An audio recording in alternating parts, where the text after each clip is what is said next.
The bright studio lights glared down that evening, sharper and hotter than usual.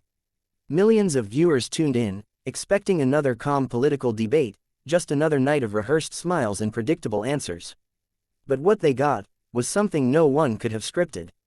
A confrontation so raw, so real, that it would echo across America for weeks. Sitting on one side of the polished glass table was California Governor Gavin Newsom, confident as ever, slick suit, perfect hair, that trademark smile that seemed to say, "I've got everything under control." Across from him sat Arnold Schwarzenegger, the man, the myth, the former governor who'd faced every storm and still stood tall. The host introduced them both, the crowd applauded, and the show began. But no one, not even the host, was ready for what was about to happen. Arnold leaned slightly forward, his hands clasped.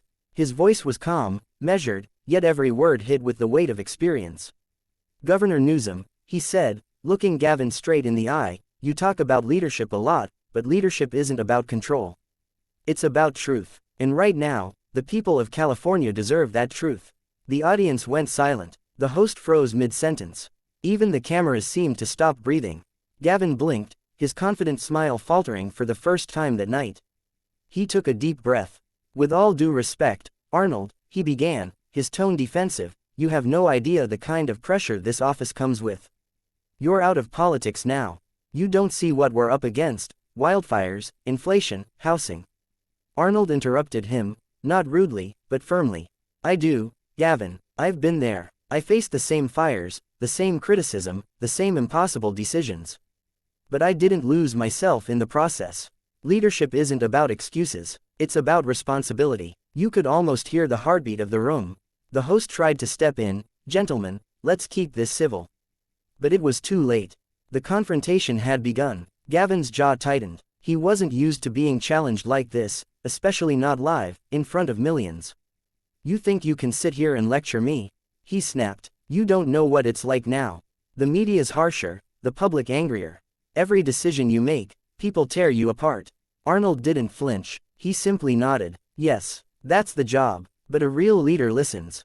A real leader stands tall, not just when the cameras are on, but when the people are hurting."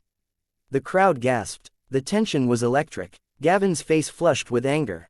He slammed his hand on the table. "You think leadership is easy? You think it's just about giving speeches and smiling for cameras? Try walking in my shoes for 1 week." Arnold leaned forward again, calm but intense. "I did walk in those shoes.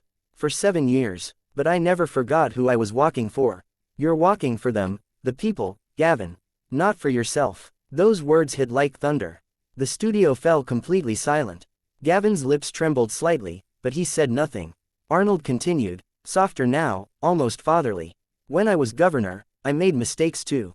But when I failed, I owned up to it. That's what leadership is, not perfection, but honesty. The people don't need you to be flawless, Gavin. They just need you to be real." And for the first time that night, Gavin's expression changed. The fire in his eyes turned to something else, reflection. He looked down, fingers tapping the desk nervously. The mask of confidence was cracking. Behind it stood a man, exhausted, overwhelmed, and human. The host finally cut to commercial, his voice shaky. But the moment had already gone viral. Clips spread across the internet within hours. Millions watched and rewatched the confrontation, some cheering for Arnold's courage, others sympathizing with Gavin's frustration. But no one could deny it, it was the most real political moment they had ever seen. The next morning, headlines exploded. Arnold calls out Newsom live. Newsom loses control on air. The moment that shook California. But what no one expected came days later. A quiet video appeared on Gavin Newsom's social media. No script, no makeup, no team, just him, alone, looking into the camera. "I've been thinking about that conversation," he said softly.